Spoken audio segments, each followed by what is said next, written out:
All right, let's get started. So first off, good morning. Welcome to the Research Fish 2025 Q1 submission period webinar. So my name is Gavin Reddick. I'm the Chief Analyst here at Research Fish. And today we'll be going through some of the stats, some of the figures, some different types of analysis around some of the activity that's been happening in Research Fish over the last 3 months, so the first quarter of this year. So we often refer to this as the multi-funder submission period because this is a period where most of the funders using Research Fish have submission periods, particularly in the UK. And so that's when actually quite a lot of the annual activity takes place. And so at the end of that, we do a session like this to talk a little bit about what we see with some of the trends, some of the changes. And the idea is that we should help you to understand that better. Uh, I'm not intending to use the whole hour today. We do have plenty of slides to go through and talk through. I should say that if you do have any questions on the slides, it would be best to raise them at that point as we go through, because as we have a lot of slides, it might be difficult to go back. So please feel free to raise a question as we go. My colleague Alexandra, who I'm going to allow her to introduce herself in a minute, is going to be keeping track and helping me so that I can do the presentation, and she's going to help manage the sort of the question side of things. So before I get going properly, Alexandra, would you like to introduce yourself, please? Thank you very much, Gavin. Good morning. My name is Alexandra Pankala. I'm Customer Success Manager here at Research Fish, and I believe with some of you I'm working and meeting on a daily basis. Thank you very much. Okay, with that, let's get cracking. So, as I said, the idea about this is to go through a number of different aspects of the behavior that we were able to see and to comment on them. So, they're broken down into different sections. So, the first one that we're going to look at is the time taken to report. So, this is a key figure. There's a big concern about reducing the reporting burden and trying to make sure that the reporting burden isn't excessively onerous. And so this is something that we really concentrate on, and I hope this comes across in a lot of the statistics that we'll be talking about today, and also in just the general way that we work. And so as in terms of a note about methodology, so we have a fairly standard methodology with this. And so in order to generate these statistics, we look at the sum total of all user time on Research Fish from January 1st, 2016, which is now quite a reasonable length of time.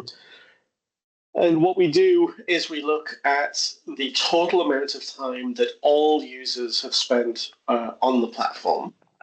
And then within each analytic period, so whatever it is we're looking at, whether it's a quarter or it's a year, we look at the complete total of time that all of the users have spent on the platform. And then what we do to come up with a number is we take a very conservative approach. We take all of that time, divide it by all of the awards that were submitted, and then we say that's the mean length of time it takes to submit an award in that period. And so the key bit there, the why this is a very conservative measure, is it assumes that all the time spent on Research Fish is wholly and solely related to those awards submitted. So if somebody else was on the platform not intending to submit as part of a different award cycle, then they would still be counted as part of that. If somebody is on Research Fish and then goes to make a cup of tea, that time is still going to count as part of it. So this helps us to try and understand what it is without making too many assumptions and trying to artificially reduce it. So this gives us a very expansive definition, and so this is what we work on. And I should say that this is separated out. So these are for people who are not funder administrators, research organization administrators, center administrators, node administrators. These are people who are, they could be PIs, they could be delegates, they could be team members. And so we use all of that time. And so what you can see here for the whole year total, so this is the 12-month cycle, starting in 2016, you can see there is a big drop in 2016. So the mean average length of time across the whole year was 66 minutes in 2016. And this fell to 53 minutes in 2017. And so this was, there was a big redesign of ResearchFish that was geared towards making it easier to report, to reduce the time, and that clearly had a big impact. And then since then, across the 12-month totals, it's been pretty constant at around 48 and 49. As you can see, it's a little bit higher in 2024 at 52 minutes.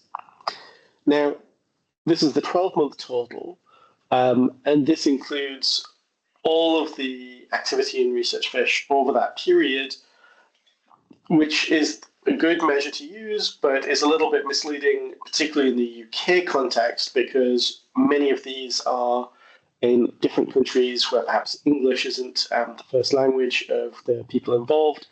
And so those typically take a little bit longer. And so what we do is we also look at the Q1 total, which is closer to the experience, particularly in the UK. And you can see it's a very similar pattern in terms of the averages, but the number is a little bit lower. It also enables us to look at the 2025 Q1 figure. And so you can see, as with the previous chart, the pattern is pretty constant at around 45 minutes, 44 minutes across most of that time period. In 2024, there was an uptick, a little bit to a little over 45 minutes.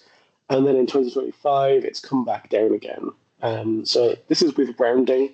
And so there's a certain element of variability in some of the numbers that, is just because of the rounding.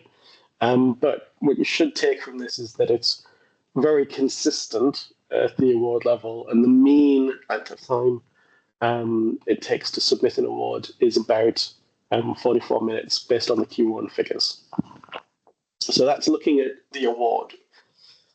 But obviously, there can be one person an award, or one person can have multiple awards, or there can be multiple people reporting on a single award. And so we also look from the individual user perspective. And so this next chart is going to call out some of the key figures in the distributions, looking at the individual users. So for each user, we total all of the time that they've spent on the platform over the course of a 12-month period, or Q1, if we're looking at it that way. And then we see, okay, arranging all of the people who were active in ResearchFish, so we exclude anybody that wasn't active at all in this period, and then look at the distribution. So this figure here calls out those points. And so you can see here, I hope you can see the cursor, you can see here the lower quartile. So what this means is here, for everything apart from the 2025, which is just Q1 and is indicative, on the full year totals, for example, here in 2020, 25% of users that were active in that year spent 8 minutes or less on ResearchFish as a platform. So that's the lower quartile. And you can see, again, fairly consistent, although it is sort of ticking up a little bit here. The median user, as you can see here, and that has been going up a little bit over the last few years, is around about 25 to 30 minutes. So 50% of all users active in that calendar year spent 30 minutes or less.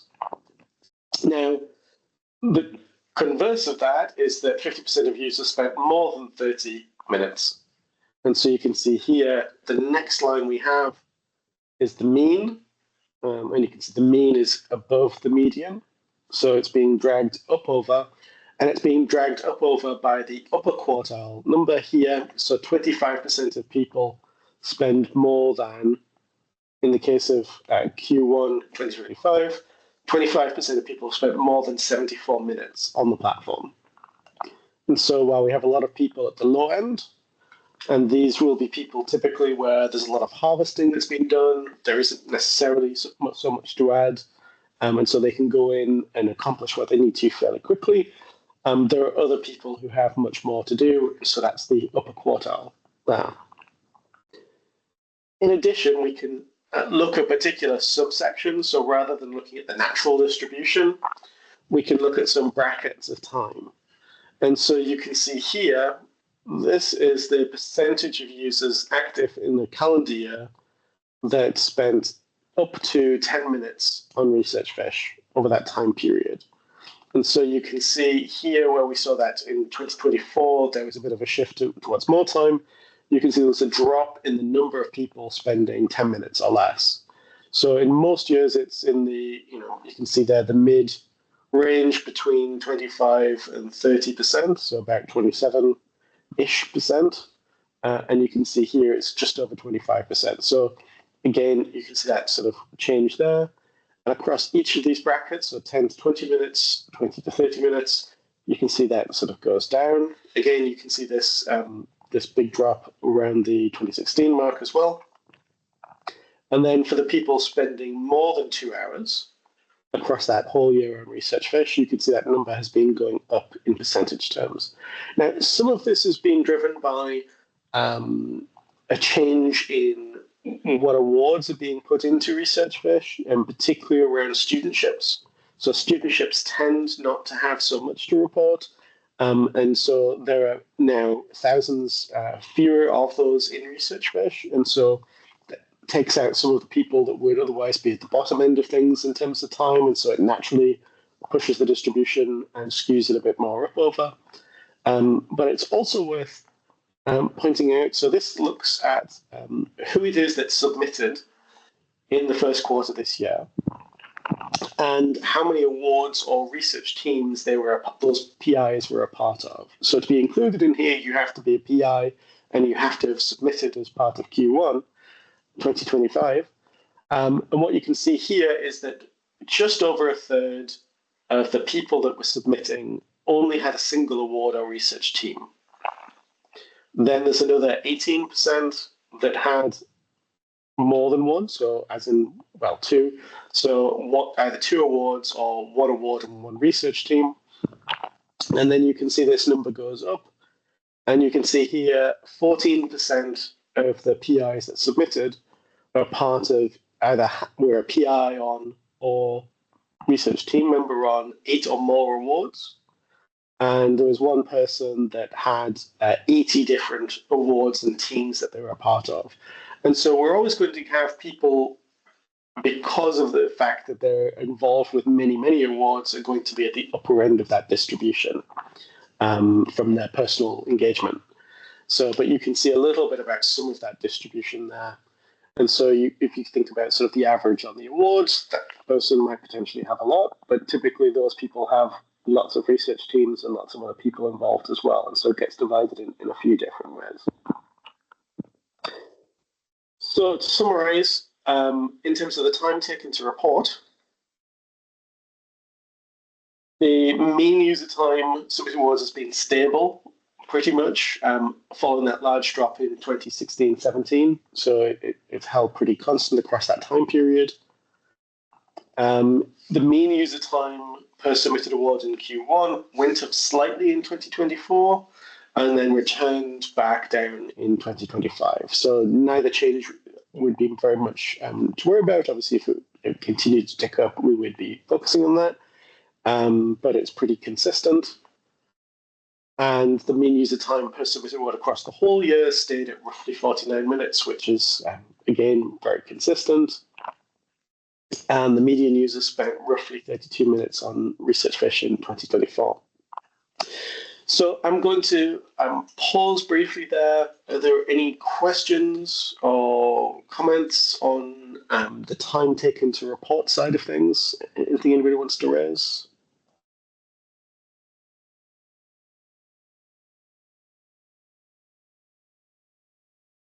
If not, we can go on. Okay, so next we're going to look at some of the in ways in which people interacted with ResearchFish during the submission period. So we're going to look first at user activation. So this is going to be first time login over this time period.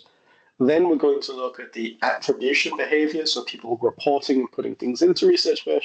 And then finally, we're going to look at the submission behavior. So that's where people are clicking submit and finishing the process.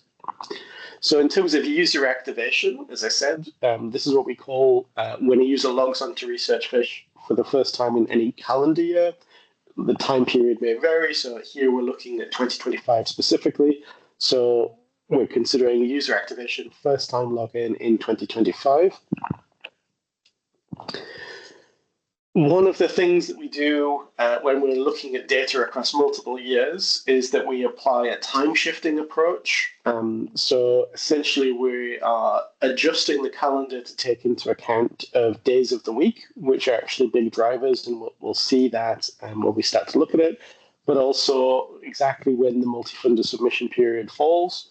It usually falls at roughly the same time, but obviously that's a big driver of some of the activities, as we'll see. And so if we look at the annual user activation by day, so generally speaking, we're just going to focus on 2020 on over rather than all the way back to 2016. We'll keep that for the overall figures, but otherwise it gets a little bit busy at this point. So you can see in 2020, you can see the equivalent calendar days along the bottom. You can see how many users, you can see that's the axis on the left-hand side. And you can see when people logged on for the first time. And so what you can see here, again, is the weekends, essentially. So there's a strong sense of that coming through. And if you had to guess when the final week of the submission period was, you would be able to guess it's pretty much there. So again, that's a very big driver.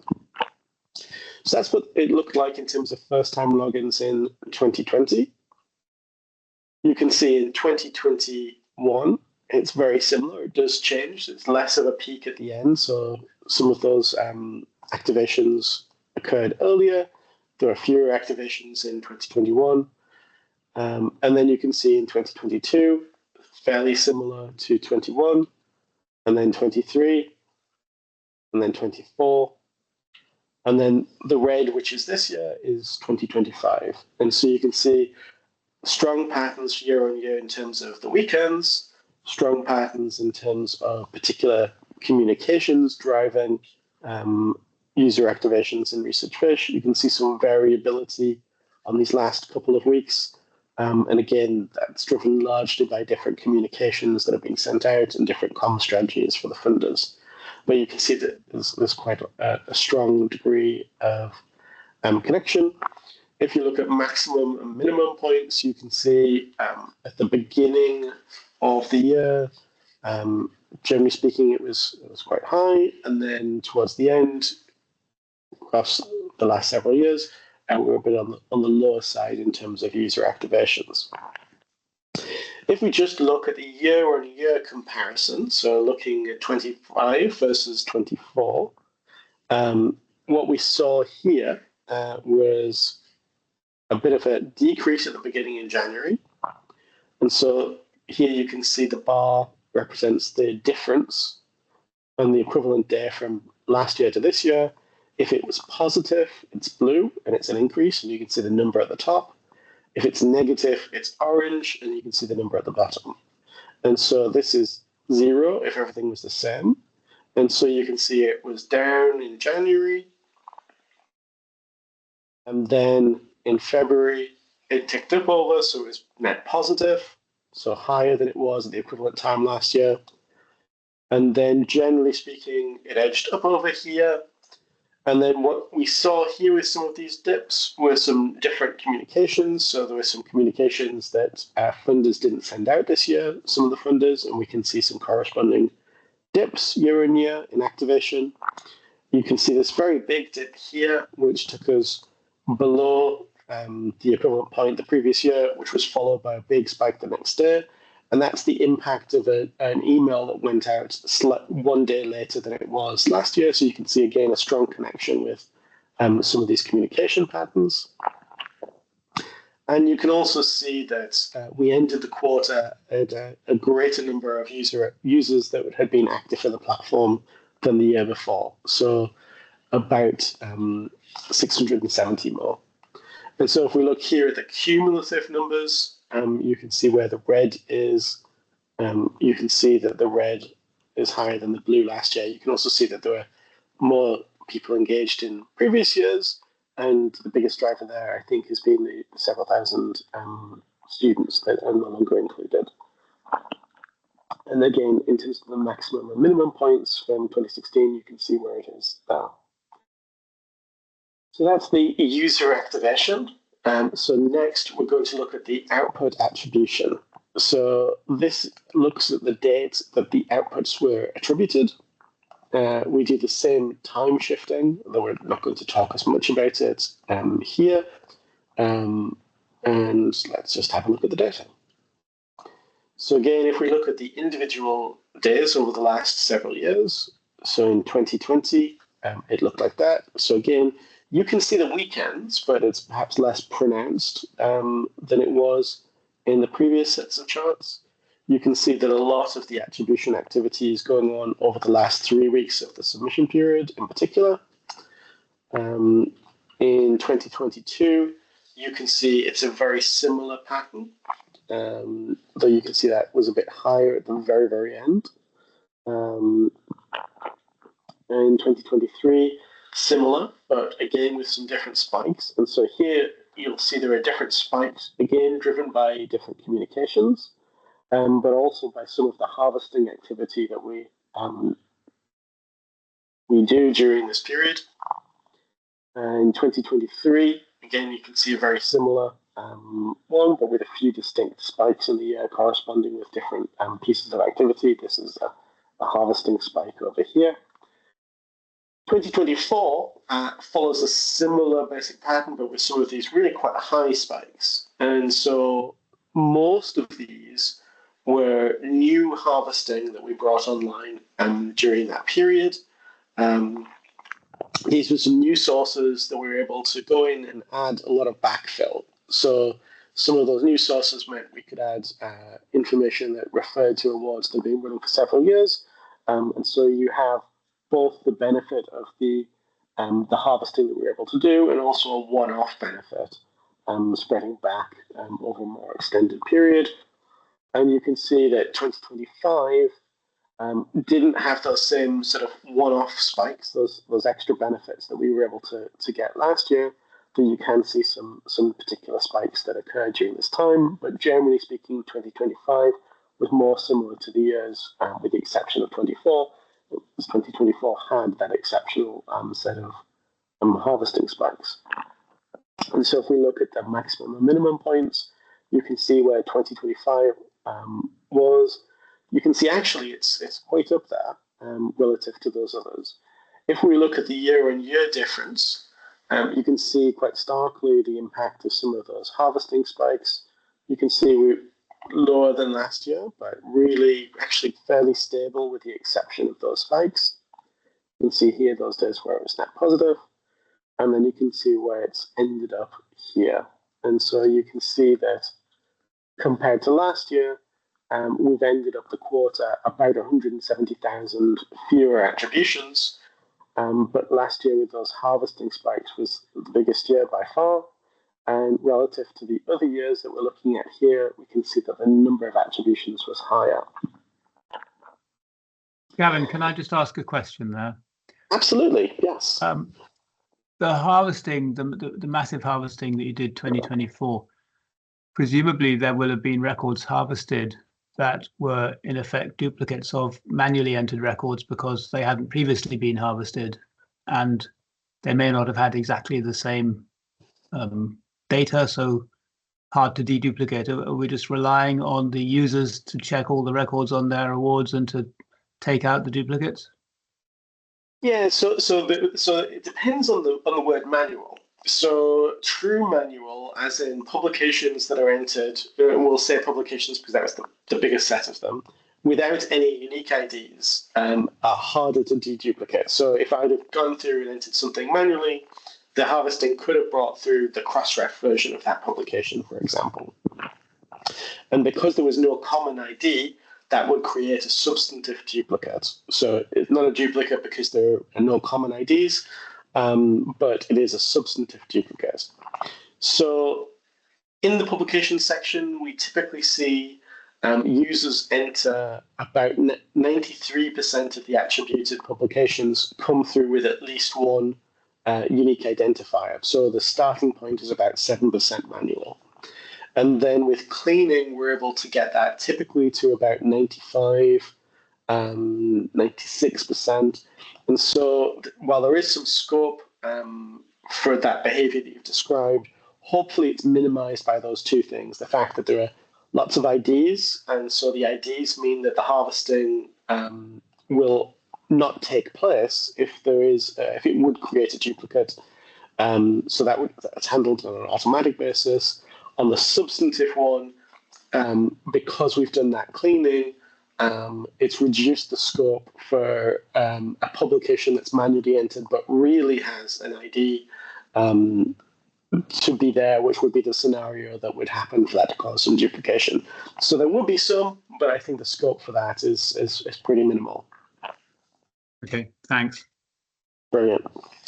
And as we're talking about harvesting and those harvesting spikes, that brings us to a really quite important point, because with the greater levels of harvesting and harvesting running throughout the year, there is a lot more activity going on. So this figure here looks at when the attributions took place in each of the quarters over the last several years, and the colors indicate whether it was harvested, whether it was uploaded by a research organization, whether it was done as a personal harvest, so it was added against the person then needed to attribute it. So this could be from ORCID or Scopus using their author ID.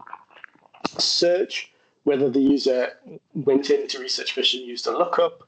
For example, we've talked about Crossref. They might have a DOI, they might paste the DOI and select it, or they might put their name in the title of the publication and then select it from a result, and they're done.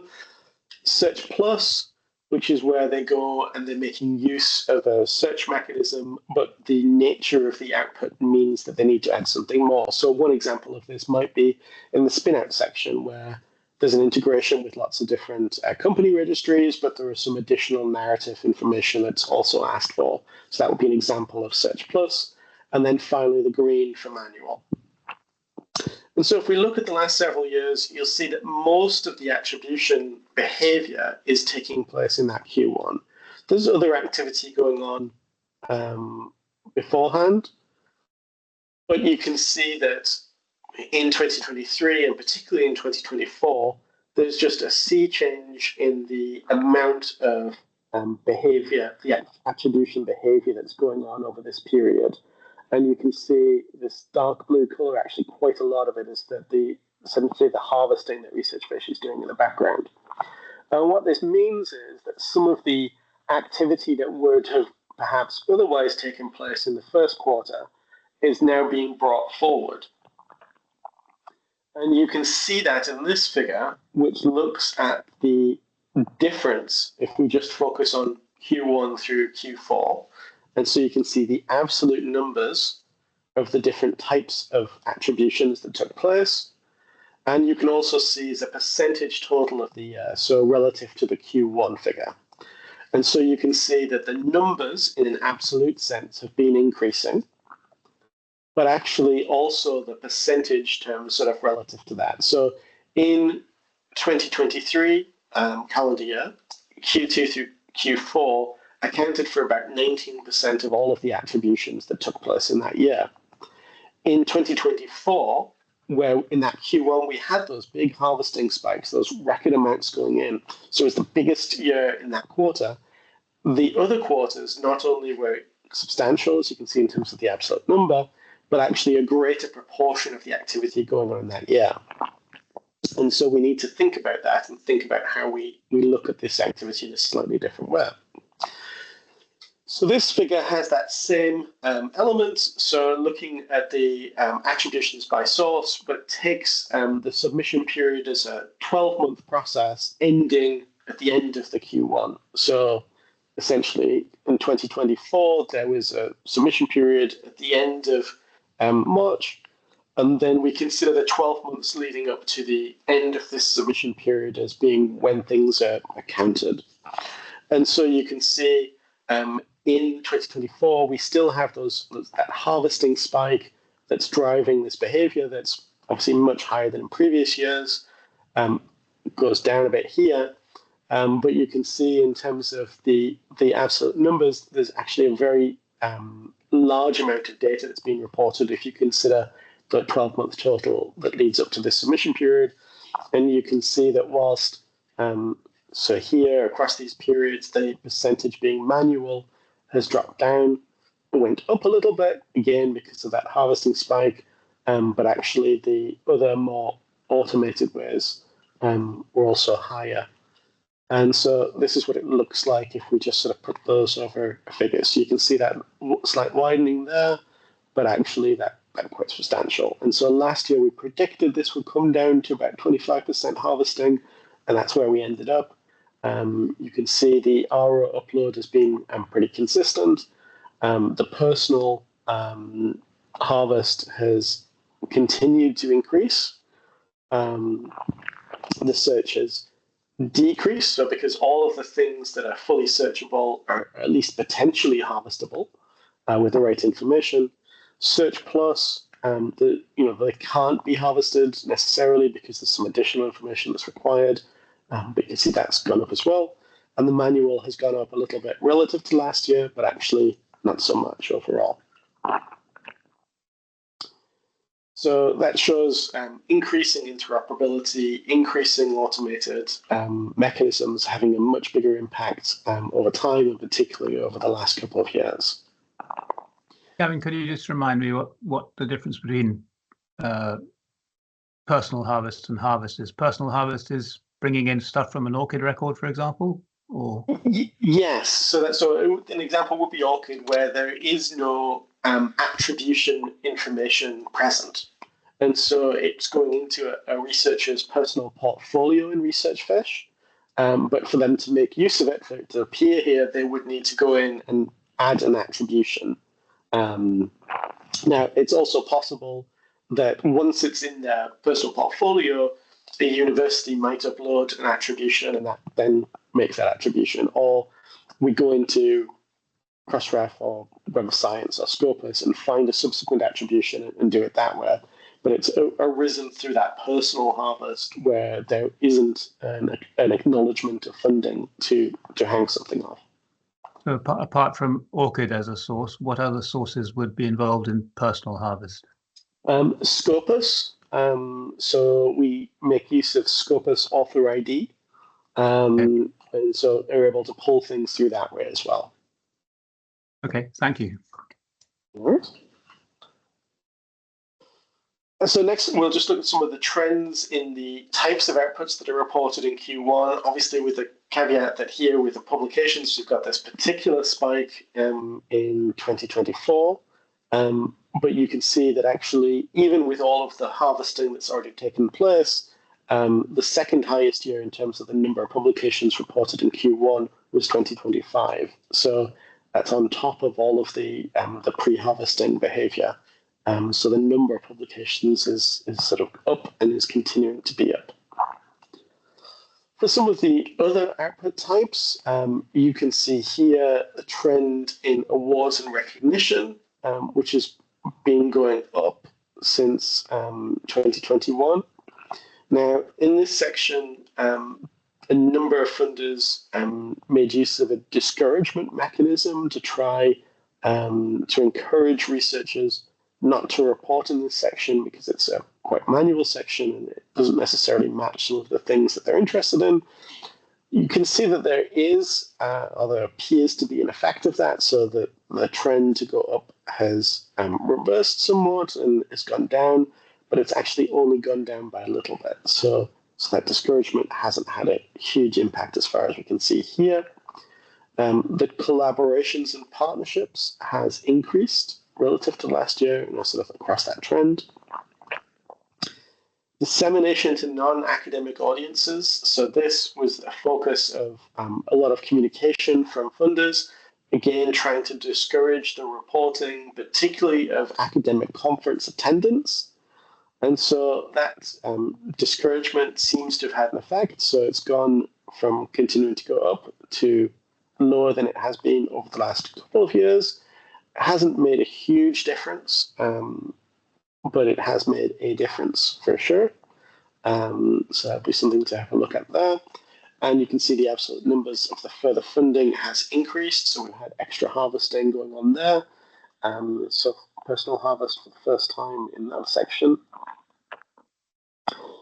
And then the other outputs, you can see a range of different stories. So you can see influence on policy and practice. So this section has seen a bit of a surge in reports post the pandemic, and that trend has continued. So the absolute number has continued to rise year on year for reports in that section. You can see the research databases and model section has had a decrease. So this benefited from a really big harvesting spike last year. It's still higher than in previous years, but it's not as dramatic. And this was driven in part by some of the behavior in terms of how universities were registering some of these data sets. And then you can see, it's like, well, big decrease in creative outputs being reported, and a decrease, but actually compared to the trend, an increase in software and technical products. So that's just a bit of a sense as to the trends around individual outputs and attributions. Are there any other questions before we move on to award submissions? Okay, then let's move on. So award submissions, fairly straightforward, looks at when awards were submitted, so the date that they were submitted. We do the same time shifting methodology. One thing just to bear in mind is that an award can submit and can resubmit as part of the same submission period. So in that case, we're only going to count the final submission as part of that one submission period throughout. This is what it looked like in 2020. And again, you can see the weekends come through pretty strongly, and you can see the last week of the submission period very strongly as well. And you can see some spikes that were driven by different communications. So again, that fairly typical pattern. You can see in 2021, very similar, but with some slightly different spikes there. In 22, in 23, in 24, and in 25. And so again, you can see very similar patterns. You can see difference in spikes driven by different comms that were sent out at different points, particularly the week before. Some variability there as to when those go out. And you can see a bit of a change over the last few years. So there are fewer communications coming out earlier in the process. And so some of these harvesting spikes in submissions are not taking place at that point anymore. And this is just looking at maximum or minimum. And if we look year on year, you can see that in January, it was pretty consistent, although a little bit down. By the end of January, it was sort of pretty positive. And then you can see towards the end, again, this is the impact of that communication that went out one day later. So there was a big dip relative to year on year and a big increase because essentially time shifted when that activity took place. And then you can see we continue to be a bit below where we were last year. And then over the last few weeks have pretty much hit almost every day above. And so you can see we're ending the quarter about 600 awards higher than last year. So an increase in the number of submissions overall. And this just looks at maximum and minimum points. Also thought it might be useful to talk about the time taken to process submissions. So this is strongly related to the number of submissions taking place at a single point in time. So when a user clicks submit, that then goes to copy the data. If there's lots of information to be copied, this can take a little bit longer. What you can see across the whole calendar years is here, you can see that about 70% of all submissions were processed in less than a minute. So about half less than 30 seconds, about half more between 30 seconds and a minute. And then you've got here between 1 to 2 minutes, 11%. And then you've got 2 to 5 minutes, taking about 7%. And then here you've got about 13% that took more than 5 minutes to process. So that's just some of the times it actually takes where the user can experience a sort of a lockout, which can have an impact on them if they're going to submit to more than one funder. And then we also look at cohorts. And so we look at the response code and the award start year and look to see as to whether or not particular awards were submitted. So this is looking at response code 1 awards. And so here you can see each of the cohorts in terms of how many absolute awards were in each of those cohorts that were entered into this submission period or a submission period during Q1 and were expected to respond. So green indicates that they have submitted. Blue indicates that they have activated, so they've logged on to ResearchFish and have done something but didn't click submit for whatever reason. Amber is that they have accepted the invitation but haven't logged on to ResearchFish in this time period. And then red is they haven't accepted an invitation. And so you can see it's actually quite similar in percentage terms across the cohorts in terms of the percentages of people submitting and activating, although this year there is a little bit of a less similarity, so across the older ones in terms of the percentages. So there's a little bit of a dip in terms of submission relative to previous years for response code ones, where the start year was a fair way ago. So awards starting in 2016, for example, were a little bit lower in terms of submission rates than those starting in 2023, even though they're both response code ones. Some of this seems to be the behavior of a particular funder in terms of how they've classified and put some of these awards in. But that is driving a little bit of that difference. There also may be a difference more generally as well. The response code falls, and so these are awards that are also expected to submit, but where the researcher has moved institutions, and so the funder may not be able to get in touch with them as easily. We typically see a fairly similar pattern to response code ones, but at a lower rate because of those communication challenges. And so you can see that here as well, and you can see that those differential rates have continued there. So that's the last slide that I have. So you can see I do enjoy going through these various slides and talking about them. But that's all I've got to present to you today. Does anybody have any questions, anything in general that they would like to ask? I've got one more, Gavin. It's Ben here. The slide on which you talk about the time taken to process submissions, the number that took more than 5 minutes, I mean, is that because a lot of submissions happened at the same time, so they all affected the processing time for all of them, or is it that there were submissions that had an awful lot of data that just took a lot of processing because they had a lot of data? It's a little from column A and a little from column B. So certainly there's a lot of bandwidth in the process, but if there's lots of things happening at the last minute, then they all need to be processed. But also some individuals can have very large records, and so those are going to take a little bit longer to process just because of the nature of them.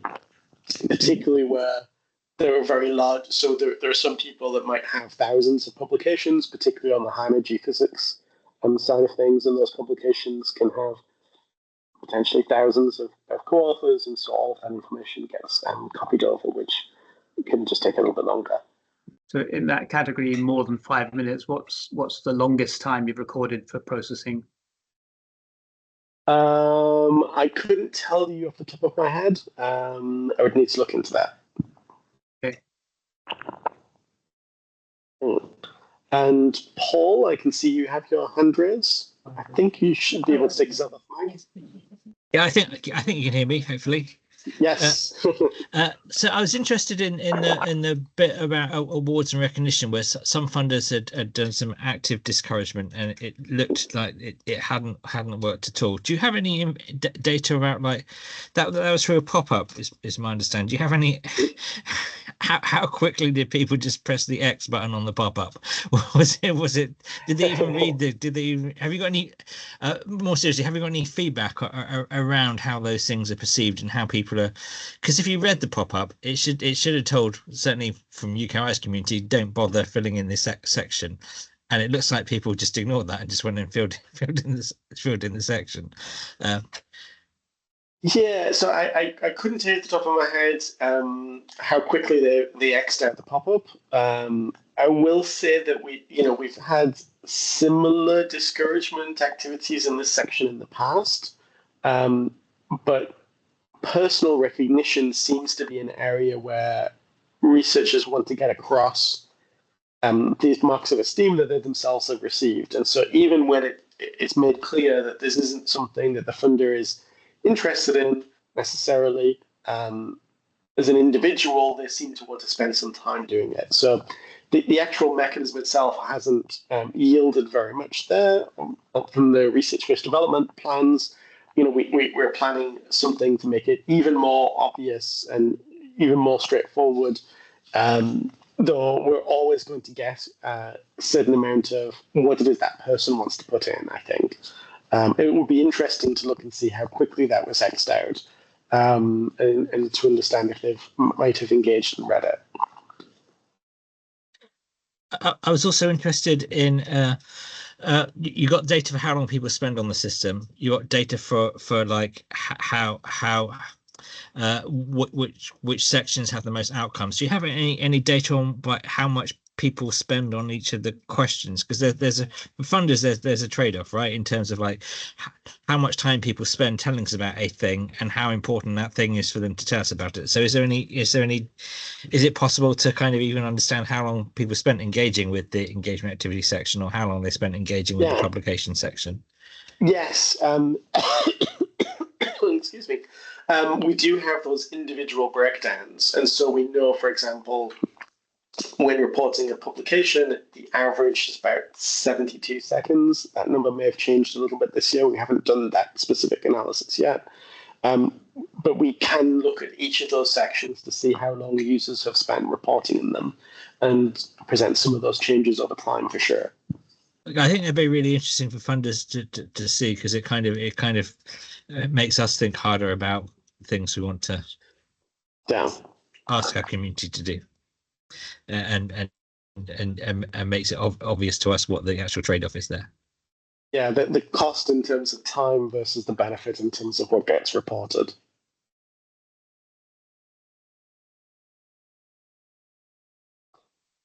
Chris, I think you had your hand up. You should be able to unmute yourself, I think.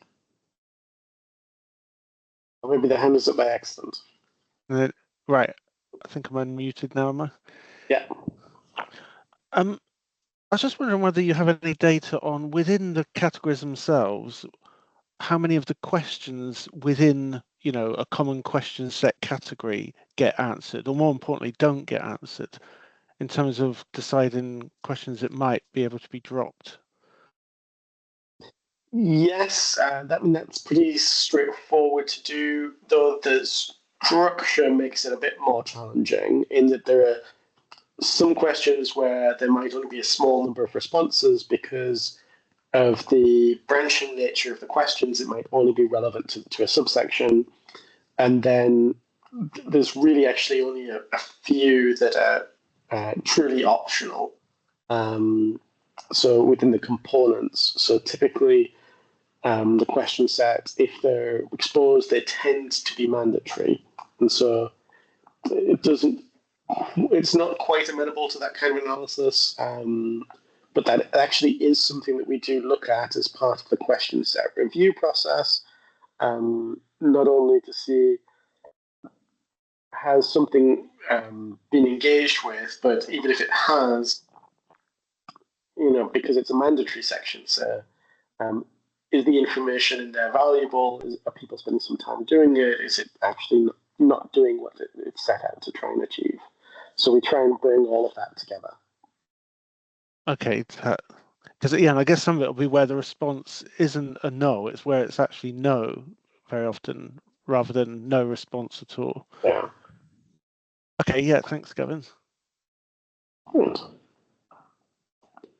Are there any other questions?